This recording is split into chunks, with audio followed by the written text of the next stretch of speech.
Crônicas do Amanhecer, por Feijão Centro Espírita Allan Kardec de Balneário Gaivota, 26 de janeiro de 2020. 5 lições de Murakami para a vida, parte 3. Poucos escritores gozam de um sucesso tão contínuo nas livrarias ocidentais quanto Haruki Murakami, e o fato de ser um autor japonês torna isso ainda mais notável. O que tem o autor de Norwegian Wood para se conectar de forma tão extraordinária com públicos que estão a vários milhares de quilômetros dos cenários e histórias que ele descreve? Alguns críticos literários afirmam que seu sucesso reside em oferecer narrativa japonesa para ocidentais, motivo pelo qual Murakami tem muitos detratores em seu próprio país.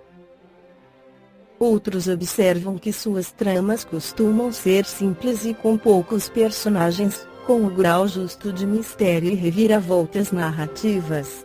É muito improvável que alguém se perca em seus romances. Entretanto, isso não basta para explicar o furor que causam suas histórias entre nós, cheias de estranhos acontecimentos, golpes do acaso, amantes inesperados, música clássica ou jazz ou outro gato. Não estaria Murakami plasmando nossa vida atual a partir do seu olhar particular? Vejamos então de que maneira sua leitura nos ensina a viver. 3. Não procure um sentido. Os argumentos de Murakami se desenvolvem em um mundo de caos e aleatoriedade. Muitas vezes nem sequer é possível culpar ninguém pelo sofrimento, o que é uma boa notícia. Como dizia Viktor Frankl, o ser humano vai em busca de sentido, mas grande parte das coisas que nos acontecem não o tem. Como nos romances do autor japonês, muitas vezes sentiremos que nossa vida é um sonho onde as coisas acontecem sem razão aparente. Podemos confrontar este fato com duas atitudes opostas: lamentar como o mundo é injusto e absurdo, ou surfar as ondas que a existência nos traz. Disso decorre a 4ª lição. O mundo não é injusto, a causa dos nossos sofrimentos é nós mesmos. No Evangelho segundo o Espiritismo, Allan Kardec esclarece que as vicissitudes da vida são de duas espécies, ou, se quisermos, têm duas origens bem diversas, que importa distinguir, mas tem sua causa na vida presente, fora desta vida. Remontando à fonte dos males terrenos, reconhece-se que muitos são as consequências naturais do caráter e da conduta daqueles que os sofrem. Quantos homens caem por sua própria culpa? Quantos são vítimas de sua imprevidência, de seu orgulho e de sua ambição?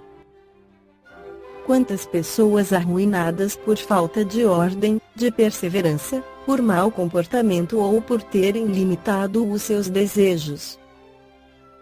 Quantas uniões infelizes, porque resultaram dos cálculos do interesse ou da vaidade, nada tendo com isso o coração? Que de dissensões, de disputas funestas, poderiam ser evitadas com mais moderação e menos suscetibilidade? Quantas doenças e aleijões são o efeito da intemperança e dos excessos de toda ordem? Quantos pais infelizes com os filhos, por não terem combatido as suas más tendências desde o princípio? Por fraqueza ou indiferença, deixaram que se desenvolvessem neles os germes do orgulho, do egoísmo e da tola vaidade, que ressecam o coração. Mais tarde, colhendo o que semearam, admiram-se e afligem-se com a sua falta de respeito e a sua ingratidão.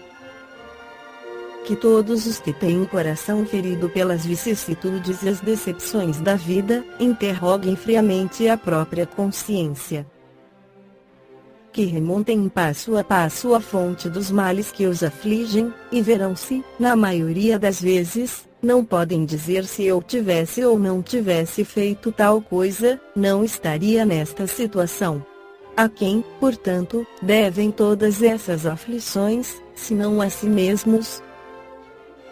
O homem é, assim, num grande número de casos o autor de seus próprios infortúnios. Mas, em vez de reconhecê-lo, acha mais simples, e menos humilhante para a sua vaidade, acusar a sorte, a providência, a falta de oportunidade, sua má estrela, enquanto, na verdade, sua má estrela é a sua própria incúria. Segue Allan Kardec. Mas se há males, nesta vida, de que o homem é a própria causa, há também outros que, pelo menos em aparência, são estranhos à sua vontade e parecem golpeá-lo por fatalidade. Assim, por exemplo, a perda de entes queridos e dos que sustentam a família. Assim também os acidentes que nenhuma previdência pode evitar, os reveses da fortuna, que frustram todas as medidas de prudência, os flagelos naturais, e ainda as doenças de nascença, sobretudo aquelas que tiram aos infelizes a possibilidade de ganhar a vida pelo trabalho, as deformidades, a idiota, a imbecilidade, etc. Os que nascem nessas condições, nada fizeram, seguramente, nesta vida, para merecer uma sorte triste, sem possibilidade de compensação, e que eles não puderam evitar, sendo impotentes para modificá-las e ficando à mercê da comiseração pública.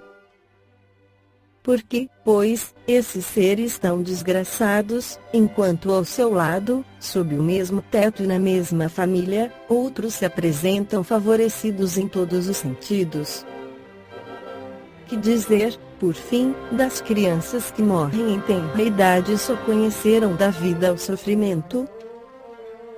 Problemas, todos esses, que nenhuma filosofia resolveu até agora, anomalias que nenhuma religião pode justificar, e que seriam a negação da bondade, da justiça e da providência de Deus, segundo a hipótese da criação da alma ao mesmo tempo em que o corpo, da fixação irrevogável da sua sorte após a permanência de alguns instantes na terra. Que fizeram elas, essas almas que acabam de sair das mãos do Criador, para sofrerem tantas misérias no mundo, e receberem, no futuro, uma recompensa ou uma punição qualquer, se não puderam seguir nem o bem nem o mal?